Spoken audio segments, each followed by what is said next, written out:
그 전에 제가 좋아하는 문장을 소개해드리고 싶은데요. 자, 위에 있는 보이시는 내용과 같이 운동은 하루를 짧게 하지만 인생을 길게 합니다라는 문장을 저는 참 좋아합니다. 이 문장 속에는 건강한 삶을 지속 가능하게 만들어주는 수단이 운동이라고 소개해주고 있는데요. 운동을 하게 된다면 평소에 우리 움직임이 아니라 조금 더 에너지를 많이 소모하는 움직임을 해야 될 수도 있습니다. 때로는 우리가 좀 더 피곤할 수도 있고요. 때로는 우리가 조금은 더 고생을 할 수도 있고 땀을 흘릴 수도 있습니다. 하지만 그 운동이 쌓이고 쌓였을 때 결국 우리 인생을 길게 하는 것처럼 지금부터 소개해드릴 것들은 누군가는 익숙하실 수도 있고요. 누군가는 낯선 개념이실 수도 있을 거예요. 하지만 이런 것들이 합쳐지고 합쳐졌을 때 또한 우리가 동참했을 때 우리의 삶이 좀 더 윤택해지고 조금 더 지속 가능한 내일을 같이 꿈꿀 수 있는 그 가능성을 열어줄 수 있는 하나의 작은 운동이 될 것인데요. 그 대표 사례들을 지금부터 소개해 드리도록 하겠습니다. 먼저 UN 환경계획에서 이야기한 말을 소개해 드리도록 할게요. 인류는 자원을 과도하게 착취해 왔다라는 발표를 했다고 하는데요. 국제사회, 즉 대표로 UN으로 묶이는 이 국제사회에서 세계환경기구와 UN 환경계획이 1988년에 기후변화에 관한 정부 간 패널 IPCC를 설립하게 됩니다.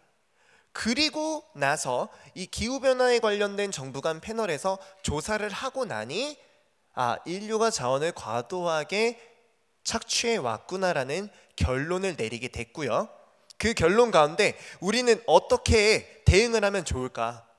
우리는 어떻게 이 상황을 외면하지 않을 것인가? 라는 주제에서 발생된 것이 좌측에 보이시는 교토의정서입니다. 교토의정서는 1997년에 발의하게 됐는데요. 먼저 지구온난화를 가속화시키는 6가지 온실가스가 무엇인가에 관련해서 정의하는 일을 해냈습니다. 그리고 2008년부터 2012년까지 온실가스의 발생량을 1990년 대비 5.2% 감축하는 것을 목표로 하자라며 이제 의정서를 발표하고 2012년까지 계속 실행을 하게 되었습니다. 근데 현재 우리가 살아가고 있는 시점은 2024년이죠.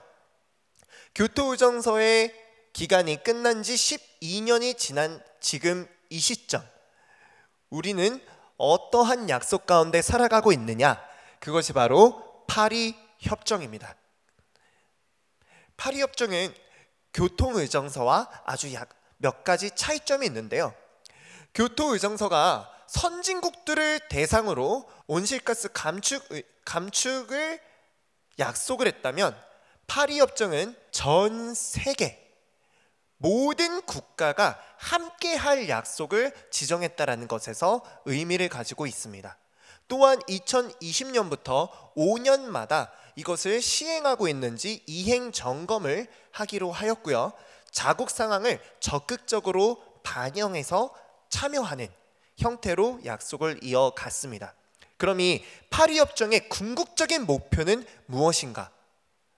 산업혁명 이후 발생되는 수많은 이산화탄소로 가속화되는 지구온난화, 이 지구의 온도가 너무 뜨거워지기 전에 우리가 온실가스를 감축해서 지구온난화를 막아내자라는 목표를 가지고 있는데요. 구체적인 수치를 말씀드리자면 산업혁명 이후 평균 온도 2도 상승을 막기 위해 우리 1.5도를 안정상으로 잡아놓고 감축을 해나가자라는 공공의 약속을 지정했습니다. 자, 파리협정은 전 세계 모든 국가를 대상으로 하고 있다고 말씀을 드렸는데요. 우리나라도 전 세계 가운데 속해 있는 국가인 거 아니겠습니까? 그래서 우리나라도 14번째로 탄소 중립에 관련된 국가 비전을 발표하게 됩니다.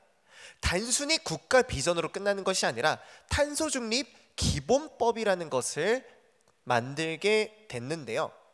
기존의 우리나라는 저탄소를 목표로 저탄소를 지향하며 국가를 운영을 해왔다면, 이제는 파리 협정을 기준으로 봤을 때 저탄소가 아닌 탄소 중립을 목적으로 움직이자라며 목표를 재설정하게 된 것입니다. 자, 그러면 탄소 중립, 조금은 어려운 표현일 수도 있는데요. 이걸 조금 더 세부적으로 뜯어보도록 하겠습니다. 탄소는 온실가스를 의미합니다.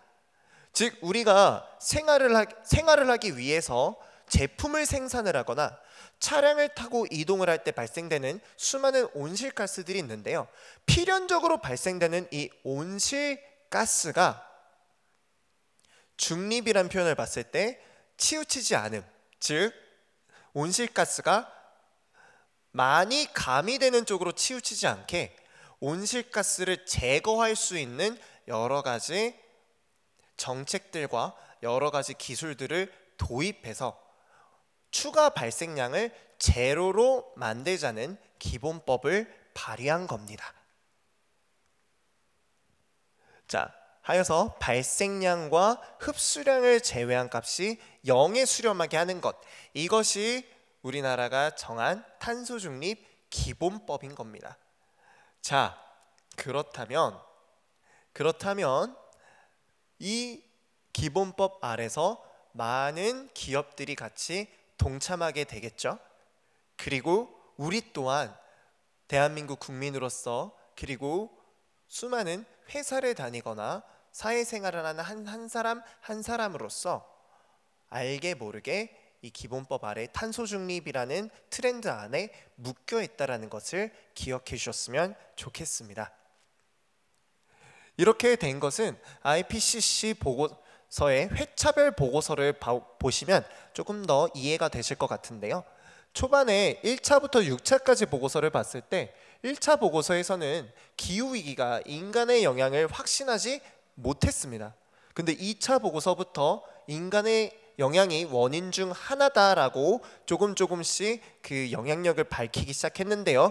6차 보고서를 보니 기후위기는 인간의 영향이 명백하다라는 보고를 하게 됩니다.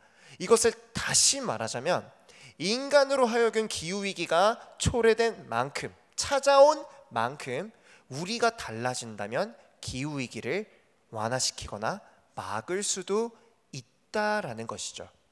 이렇게 국제사회와 그리고 우리나라가 하고 있는 방향성에 관련해서 소개해 드렸는데요. 이제는 조금 더 세부적으로 들어가서 기업들이 어떤 노력을 하고 있는가에 관련해서 소개해 드리도록 하겠습니다.